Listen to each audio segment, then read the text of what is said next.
And back to 2016 politics we go, as Hillary Clinton seems to be the inevitable Democratic nominee in 2016. And though our own polling shows Trump is most likely to be the Republican to take her down, new Wall Street Journal numbers, this is a Wall Street Journal NBC poll, shows her beating Trump by 10 points. She also beats Senator Ted Cruz. The only two Republicans, in fact, in this poll that can beat Hillary Clinton would be Ben Carson and Marco Rubio. Both of those are within the margin of error. Donald Trump says that Hillary Clinton's past, he believes, in the end, will catch up with her. She's the one that caused all this problem. With her stupid policies, you look at what she did with Libya, what she did with Syria. Look at Egypt, what happened with Egypt. A total mess. We don't back any of our allies.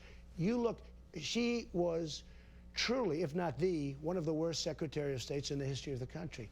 She talks about me being dangerous. She's killed hundreds of thousands of people with her stupidity.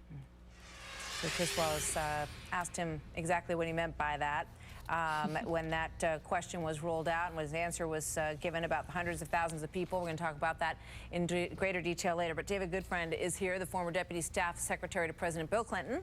And Katie Pavlich is the news editor for townhall.com and a Fox News contributor. Welcome to you both. So good morning. You see how these numbers are stacking up. You see how Donald Trump would be basically crafting his rebuttal to Hillary Clinton and what he would say to her if they were to go head-to-head in a debate. David, what do you think about it? Well, the truth is that a lot of Democrats revel that fight, the notion that Hillary Clinton would be set up as a contrast to Donald Trump. But I think, not to get too wonky on this, I love the quote of Governor Kasich earlier in your show where he said, might as well do better with fortune tellers and pollsters. And there's some truth to that because a lot of times we don't know who actually comes out to vote. Voter turnout is so critical.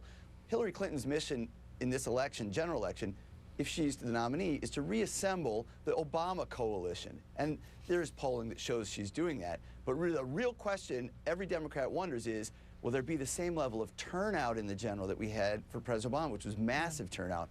And in this case, somebody like Donald Trump or even Ted Cruz on the other side would motivate legions of Democrats to come out to the polls and vote for her. And I think that's an untold story in all the polling numbers. It could be. And, you know, until we start seeing actual voting in Iowa, New Hampshire, and South Carolina, we won't really know how people are feeling about these folks. But let's take a look at another one. Most likely to beat Hillary Clinton in 2016.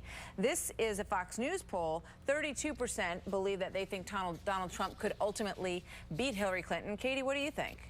If Donald Trump is the GOP nominee for president, there is no doubt that Hillary Clinton will win the presidency. Why? For a couple of reasons. The first reason is that Hillary Clinton has the groundwork laid, the infrastructure on the ground nationally to win in very important swing states, to bring out certain districts, certain demographics to vote for her. The second thing is that Donald Trump has huge unfavorables. Yes, Hillary Clinton's unfavorables are high, around 53%. Donald Trump's are 60%. And finally, not only will the general public not be voting for Donald Trump, but Republicans are also not going to come out and vote for him should he win the general election. And so here he is. You know, Hillary Clinton will be the next president of the United States if Donald Trump is the GOP nominee, hands down. I want to play another soundbite because Donald Trump was talking about ISIS over the weekend, and then Ted Koppel on the Sunday shows was talking about what he believes represents the greatest recruiting tool for ISIS. And here's what he said. Donald Trump is, in effect, the recruiter-in-chief for ISIS. ISIS wants nothing more right now than to have the world divided into Judeo-Christian on one side and the Islamic world on the other. That's exactly what Trump is doing for them.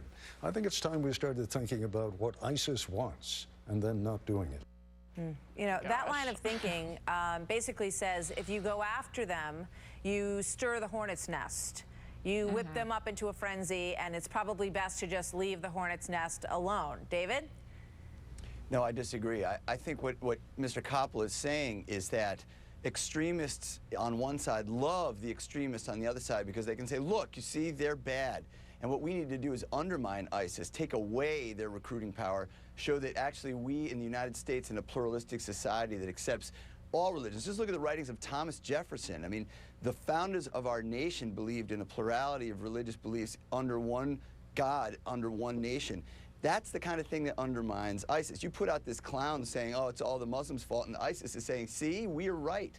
I think Koppel's onto something, and I think we should pay attention. Katie? No, it's absolutely ridiculous to say that Donald Trump or anyone else, any other Republican, it's interesting they never blame Democrats for being recruiters for ISIS. Look, ISIS is the extremist here. ISIS are the terror army that is at war with the West and any kind of values, including Muslim values that tend to be moderate. They have chosen that war to be against Judeo-Christian values, to be against the West. Donald Trump and everyone else are not the ones who are picking that fight. And to say that we are the problem, or anyone who's running for president is the problem in recruiting ISIS rather than looking at the policies of how to defeat them, really does nothing to really accept the enemy for what it is and ultimately defeat them. It's an absurd argument to make, and it's dangerous as well. I want to beat ISIS, and any American Well, then who stop stands blaming up to help Donald them Trump out. for being a recruiter. Donald Trump should, it's ridiculous. You know what? Donald Trump should shut his big lion mouth, is what he ought to do, and then we can go beat ISIS like we should. Blaming anybody in the United States, Donald Trump, whoever, for being an ISIS recruiter is the equivalent of blaming the Charlie Hebdo editors for being recruiters for someone else. Recruiting's not a problem for them, ridiculous. and I think that you know, it's coming from a variety of reasons. But you know, defeating them and trying to go after them is something that we have to do no matter what. Thank you very much to you both, Katie and David. Good to have you here. Thank you.